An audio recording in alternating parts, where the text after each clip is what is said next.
Hey guys, welcome. My name is Kayla. I am an intuitive channel, medium, and inner child healing coach. And today I am back with another message for you guys. Today, this message is going to be in regards to twin flames, the twin flame journey.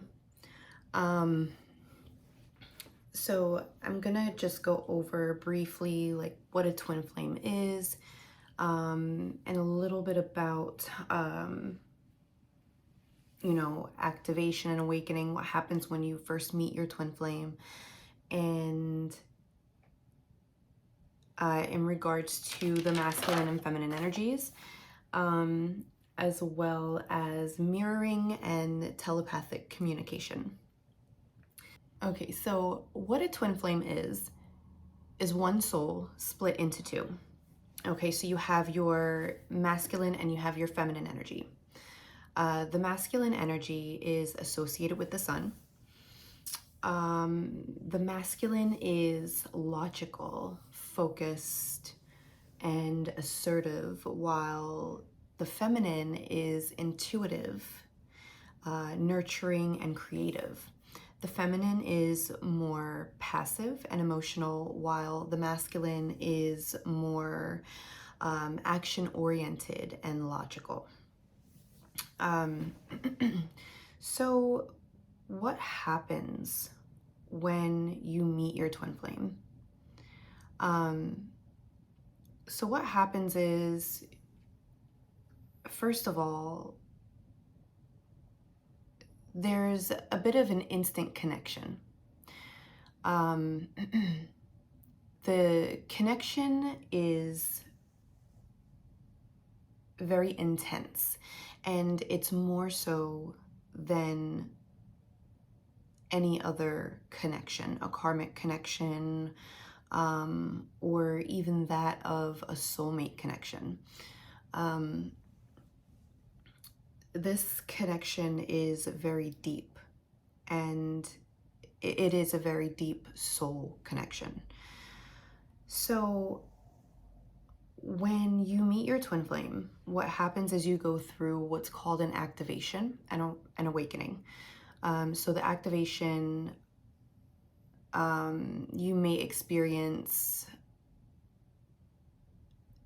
the desire to seek the truth, the desire to learn more. I know that for me, I went on a deeper quest for knowledge, and I sought after the truth. Like, it was more so to the point where my guides would tell me, that I would be overstimulating myself with, taking in so much information. And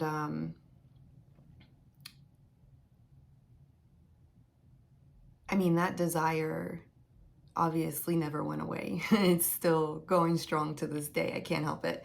But another thing that you might experience is either the desire to start meditating or the desire to take it more seriously.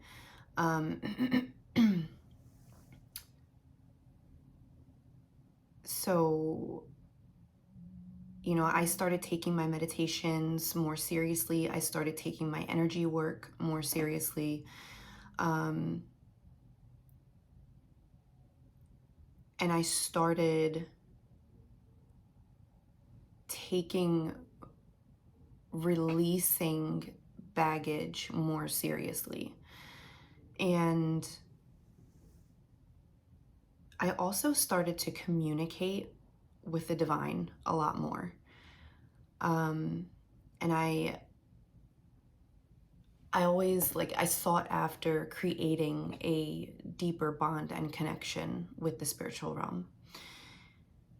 So I basically said that,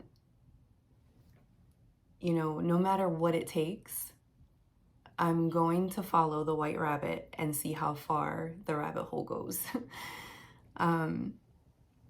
So, when you do reach this activation and this awakening, you're more inclined to turn your ego off, or at least to, because it is a process. So you're more inclined to turn your ego off or work your way toward turning your ego off and turning your soul on. So it's a healing process where you're digging deep into the depths of who you are and your soul, and bringing your shadow, which is your inner child. This is a part of your inner child where the shadow is that neutral part of us. It doesn't know the difference between good or bad. That thing that we call duality. And these are parts of us that are stuffed down due to, maybe what society says, or, these are parts of ourselves that we deem unworthy because of what family says or what society says, or when people say that you should and shouldn't do this. It's, other people's expectations placed on you that causes you to stuff these pieces down so that you feel more accepted by others. So, when you do reach this activation and this awakening, this is the process that you are more inclined to travel, to go. This is, I guess, the path that you are more inclined to travel. Yeah, so somewhere along the line, what happens is, with the masculine, and I say masculine and feminine energies, they're not necessarily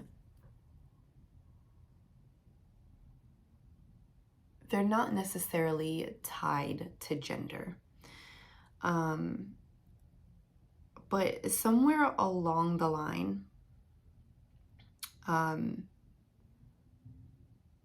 masculine ends up stunting their growth due to their logic and their action-oriented nature.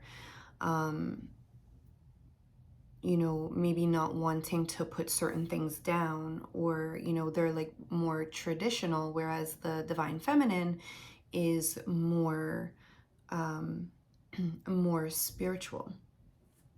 So,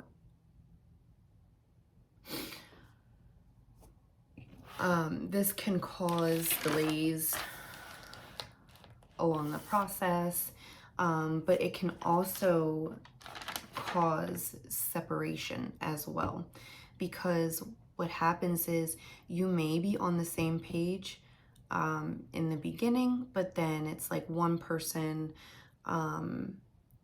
continues to grow while the other person kind of stops, and then you're repelling each other because you're not in alignment with each other. So then what happens is you end up being separated. In whatever way this happens, it's not necessarily, well, I mean, everybody's situation is different, so I won't go there, but yeah, you can end up being separated. However, when you do meet your twin flame, when you do have this activation and awakening, you will continue to have multiple awakenings along this journey. And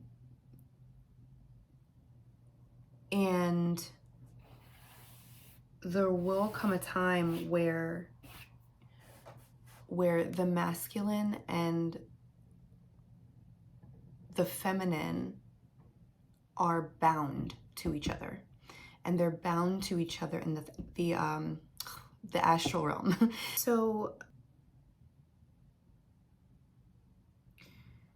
you may end up experiencing running and chasing between the two of you, so much so that this could cause separation. Now, telepathic communication.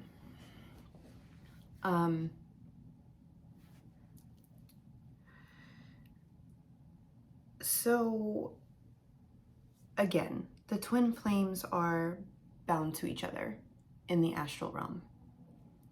They cannot escape each other. Their energy, they cannot escape. Now, when it comes to telepathic communication, this is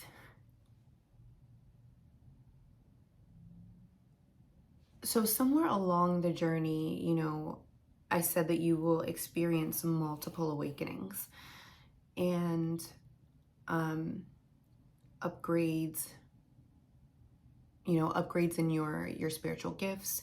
And one of these is telepathic communication. So it's not that you would hear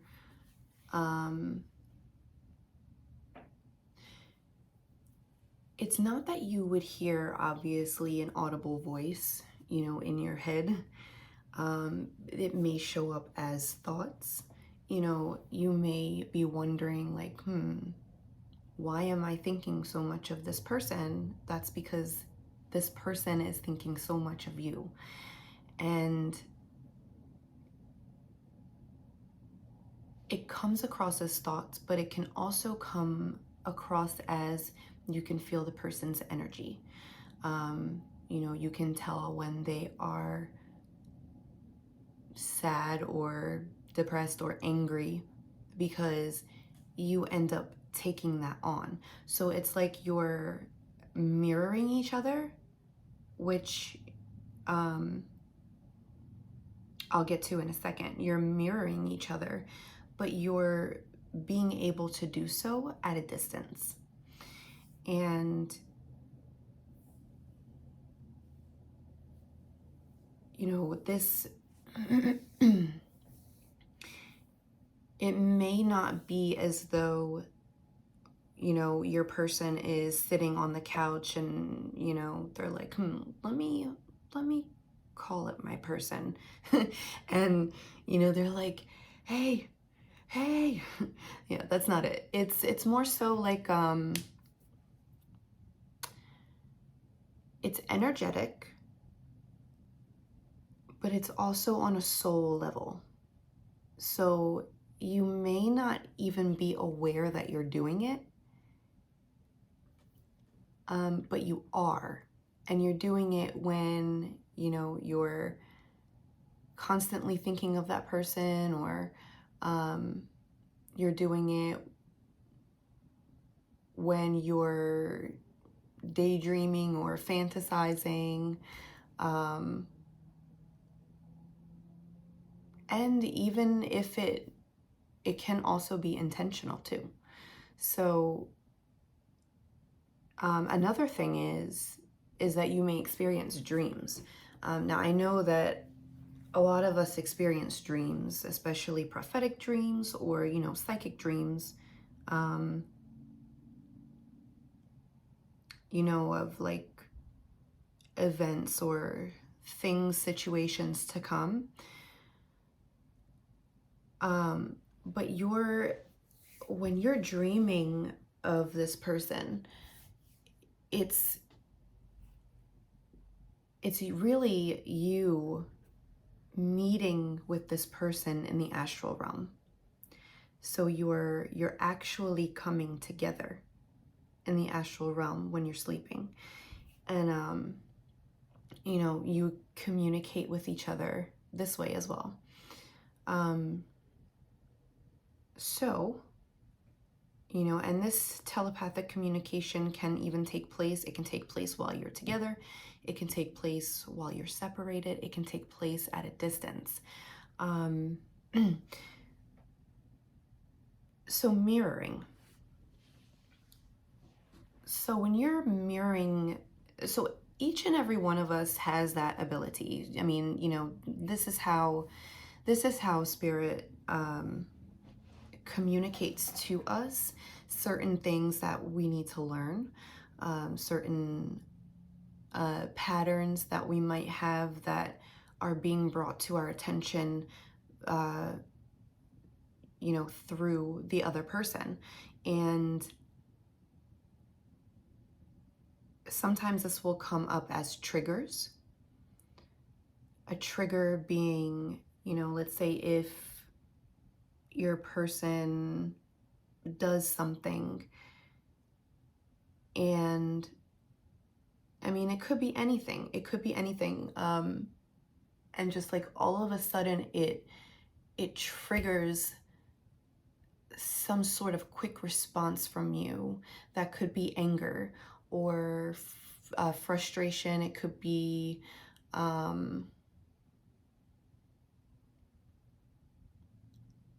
judgment. It could be anything, envy, jealousy, anything. These are letting you know what is still within you that has not been healed yet.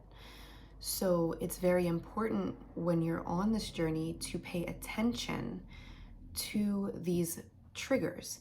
If your person pisses you off, don't just let that go. Take a step back and think about, okay, well, why did I get so pissed off like that?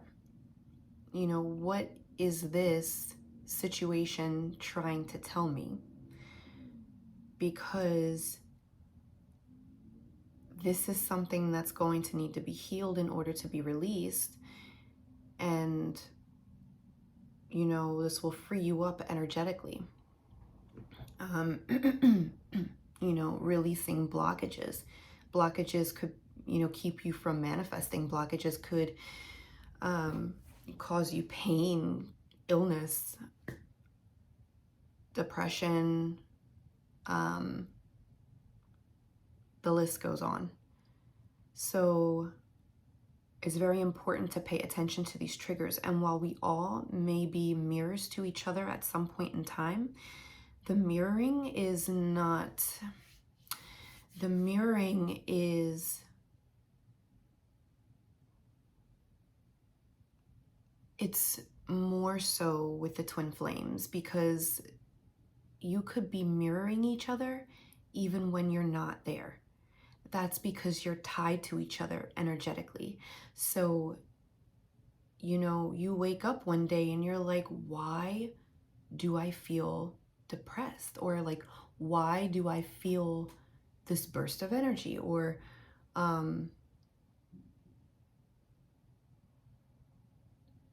maybe more so energy that is not very normal to you. So let's use depression as an example, or anger as an example. You wake up one morning and it's like waking up on the wrong side of the bed and you don't know what happened. Well, that's because you are mirroring, you're feeling what your person is feeling energetically. You're taking that on. And this is mirroring on another level when it comes to the twin flame journey. And while a lot of us are empathic and we can take on other people's energy, it's different when you're alone, but you're taking on your twin's energy, if that makes sense. So it's very important to pay attention to those triggers. This could come up, sometimes you may not even know or understand what these triggers are or where they come from. And sometimes they can come from past lives. So what happens is when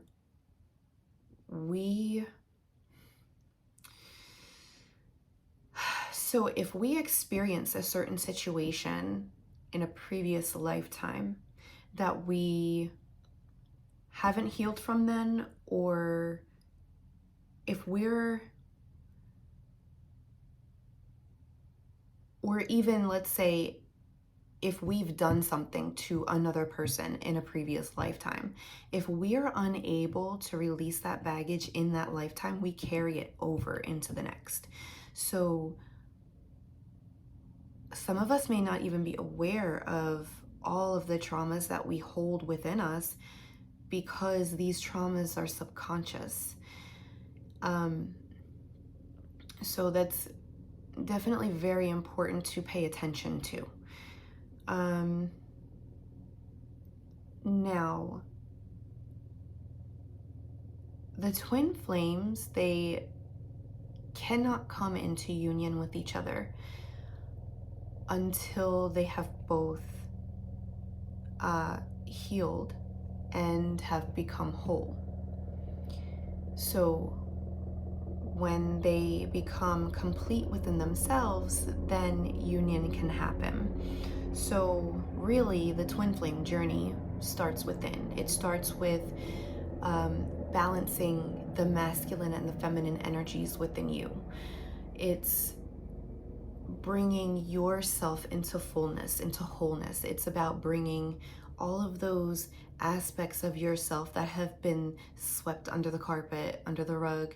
It's bringing all of those back to the surface while pushing your ego aside.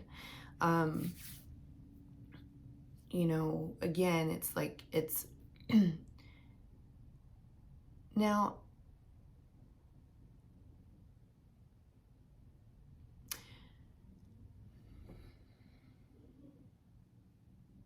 it is possible to transcend the ego, obviously, fully.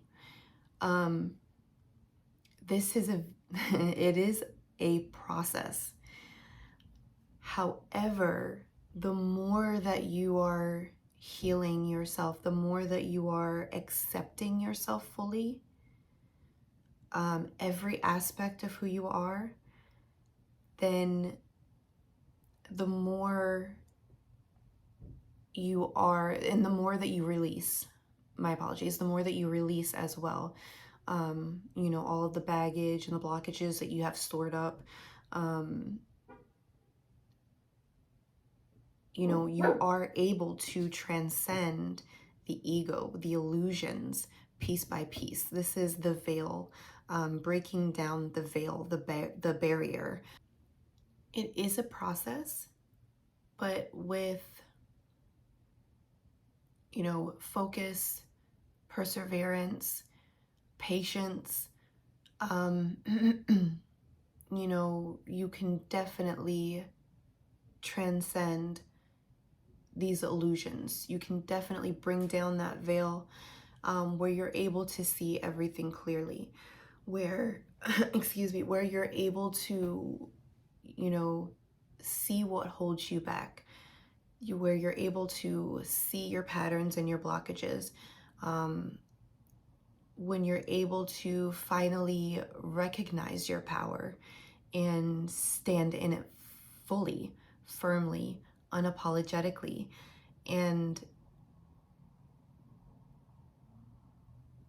this, so like the healing work itself, this process, it really can be rough sometimes. However, it's very rewarding. So with that being said,